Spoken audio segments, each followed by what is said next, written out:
I recently met a man named Tim Krehbiel. Tim restores old Ford woodies. That is the station wagon with partial wood construction that was built from 1932 to 1949.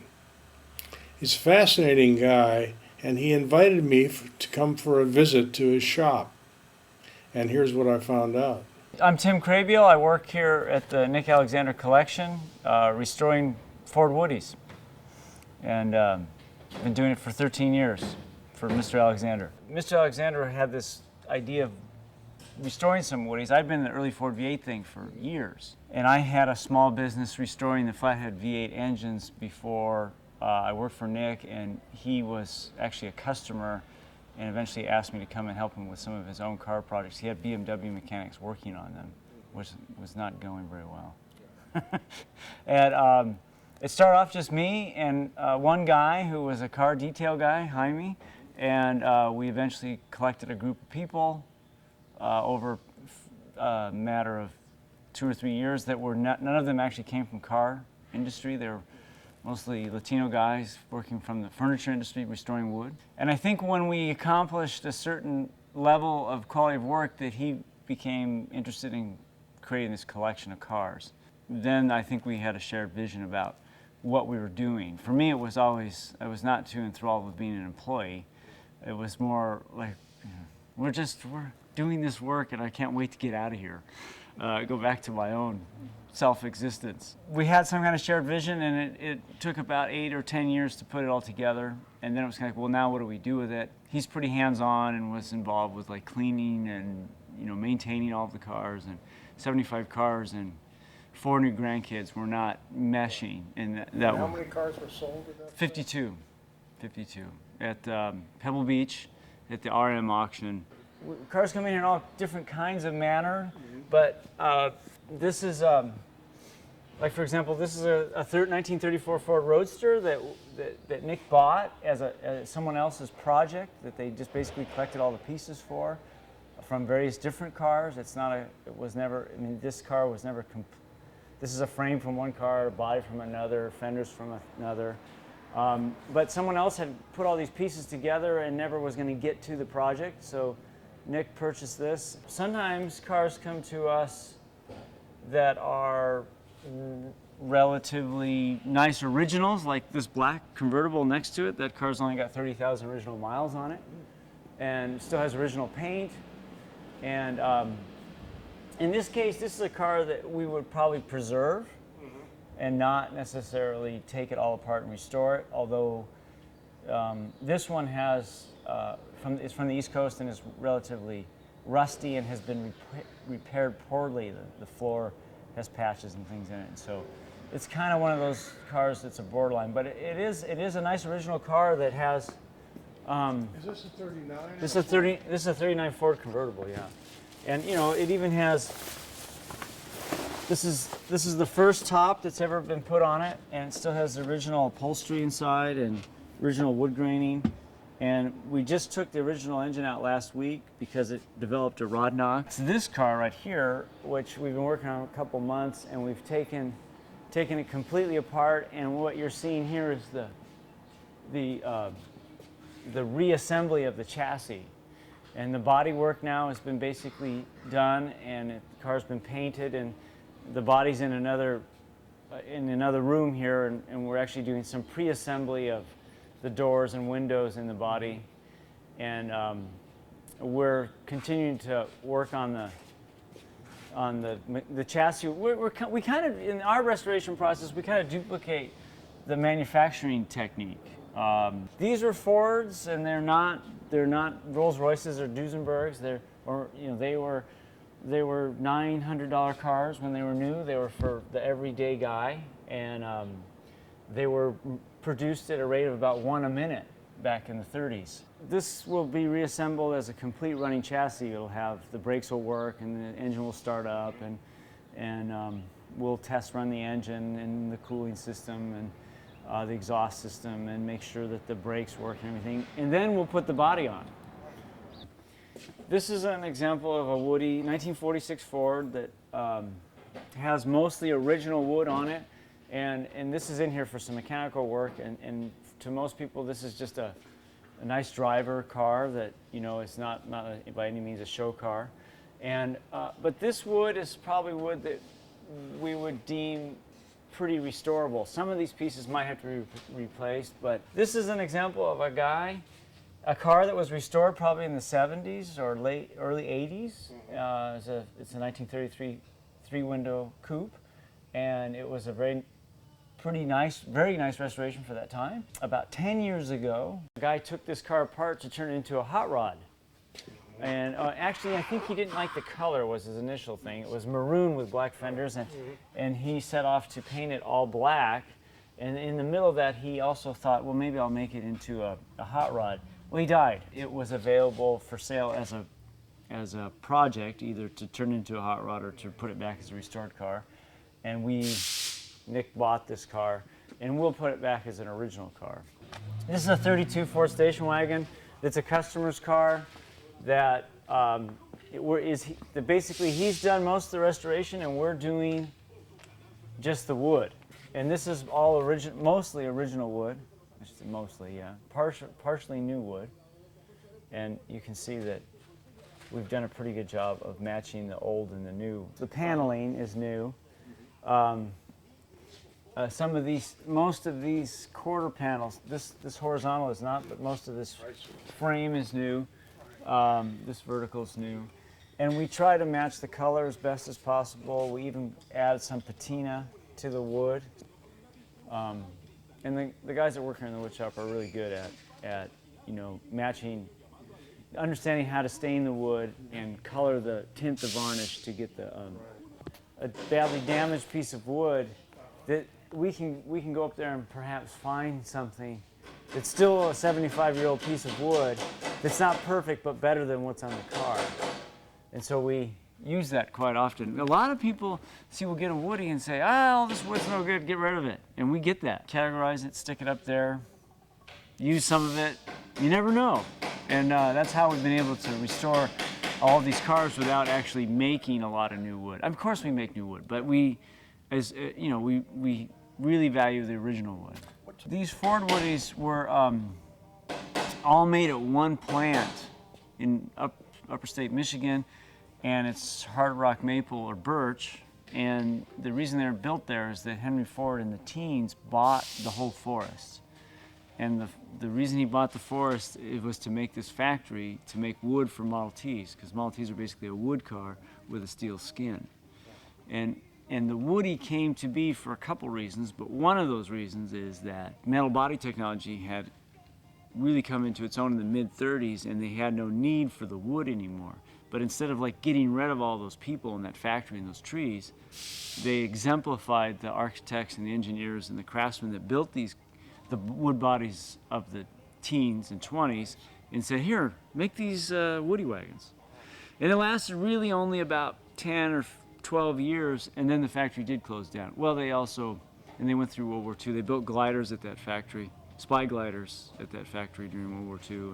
But if you look at cars from the teens and 20s, the way the Ford Motor Company engineered the wood structure of, say, a Model T or Model A, or even like a big-bodied Lincoln, for example. Lincoln was part of Ford, and they had all wood bodies. And because Mr. Alexander is extremely specific, it's V8s, 32 to 53. This car, although beloved by many people in the hot rodding world of today and through history, and it's still a very beautiful, popular car, really has an aesthetic of carriage building, with these kind of raised beads and expressed hinges and, very kind of like reminiscent of Edwardian period. The late 30s, 5 years after this car was designed, we had this whole airplane aesthetic coming into being. And, all these kind of body reveals had gone away, and and V windshields came in, and this whole coach building aesthetic disappeared, and it was all about machine made, almost robotic cars being made, but still hand put together, and that was really happening in that 30s and 40s where, you know, you had amazing machinery making things, and at the same time, you know, you had regular guys like you and I, like, assembling this stuff. And, you know, there is still maintains a certain handmade aesthetic. It's kind of like a real melding of that. This is all of the factory in Iron Mountain, Michigan, where they built the woody wagons and milled all this lumber for the woody wagons. The building looks a lot like this building, and that's coincidental, but I think that this was kind of like the instant cookie cutter prefab building of its time. You know, all these kit parts of, in fact, you can see in the corner there, you see way in the corner, you see woodies coming down an assembly line. It looks like the windows meld into the windows of this building. And now this is kind of what remains, or what is basically Nick's car collection. Starting at 32 here and going all the way to 49 here, yeah. And this is a 33 Roadster and a 36 Roadster. And he's kind of gotten interested in Roadsters and coupes that are in the 30s, early cars. And then who was parked here? That's that 39 convertible that we were looking at that we just took the engine out of. And this is another 39 convertible that's all original with 30,000 miles. One of Nick's favorite cars that we restored many years ago now that he drives often. This is a 40 Ford station wagon, which has got 40,000 original miles on it. There's two of these because you can't have just one. They're both 48 Ford station wagons, and they both are original paint cars, and this one has like 52,000 original miles. 47 Ford convertible that was restored by avid collector. And this was a car that we restored for Nick many years ago as well. It's a 48 Mercury. His mother had one for a brief time when he was a kid, that's why. This is a 49 Mercury wagon that's all original. It's got 14,000 original miles on it. This is a 50 Mercury convertible that Nick bought a year or so ago that was a restored car that we've kind of topically re-restored, put a new top. The photos are really invaluable as far as doing these restorations correctly and really kind of understanding the aesthetic of these cars. As much as we treat them like special art objects, pieces of furniture, whatever, they're not. They're just cars that were just kind of built to be used. This is over here is the sportsman room. We sold all the sportsmans in the sale, but the sportsmans were something that was a kind of a flop for Ford. And they were wood-bodied convertibles built in the same plant. They were actually designed to be something kind of snazzy on the showroom floor, and they didn't sell well. They were $400 more than a regular steel-body convertible, and you had to maintain it. And most of them languished and didn't sell well. But then in the 70s, someone restored a couple of these cars, and they became extremely popular with the. In fact, they're probably the reason that Ford Woodies re-emerged as a very collectible car in the 90s and 2000s, is because these cars got restored in the 70s. And we had 5 of these cars, and they all sold for over $200,000. In fact, the flagship of the Nick Alexander collection was a Mercury Sportsman, this is actually a picture of one. They only made 205 of these, which is the same body, it just has Mercury trim and Mercury, it's on a Mercury chassis, which is longer. That sold for like $350,000, which is like a lot of money for a Woody. You know, the evolution was like a complete wood body, and then you had a steel structure with wood, you know, infill, and then you had a steel body with wood glued on the side, and then fiberglass glued on the side to look like wood. So this was the beginning of all that wood as applique versus wood as structure.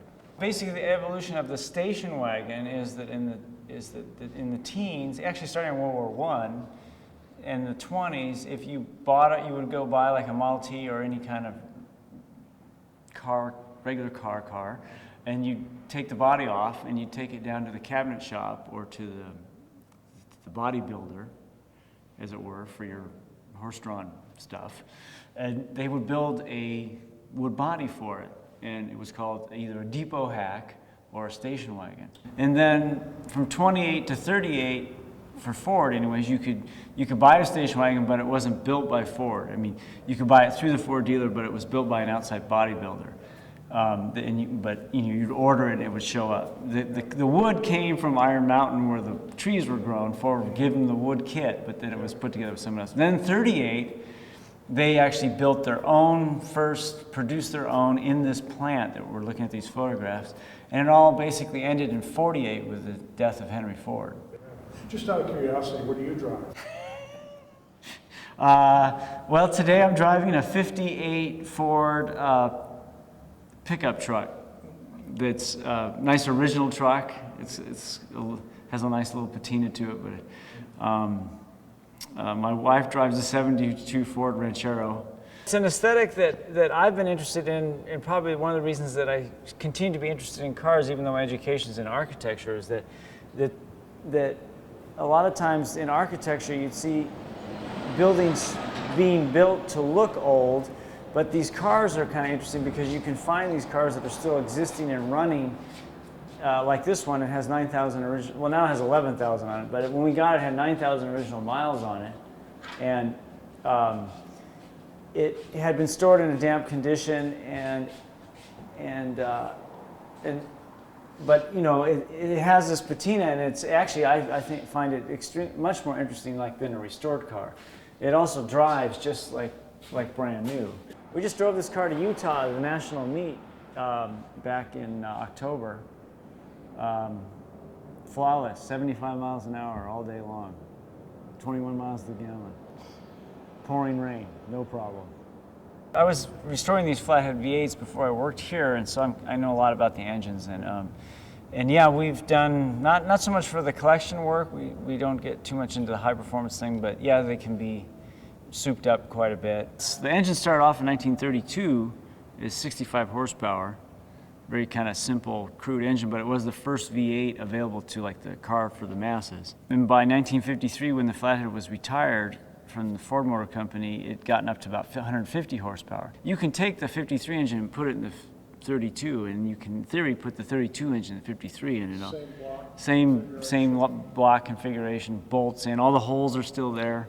So what we do on some of the cars to make them more roadable is we do put the later internals in the earlier engines, so they look on the exterior totally stock for the year that they're in.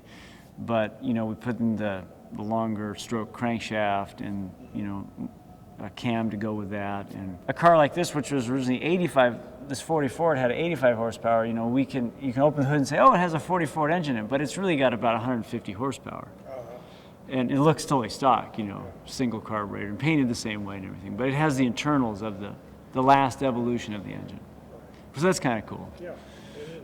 And they run great. I mean, they're nothing like a new engine with computer-aided fuel injection and management, but they are really amazing considering when they were built. They were very... You open and close that door. Oh, sure. I just want to get the sound of the door closed. Yeah, and you can see, here it's all restored, but we still have the original paint on the... Mm-hmm.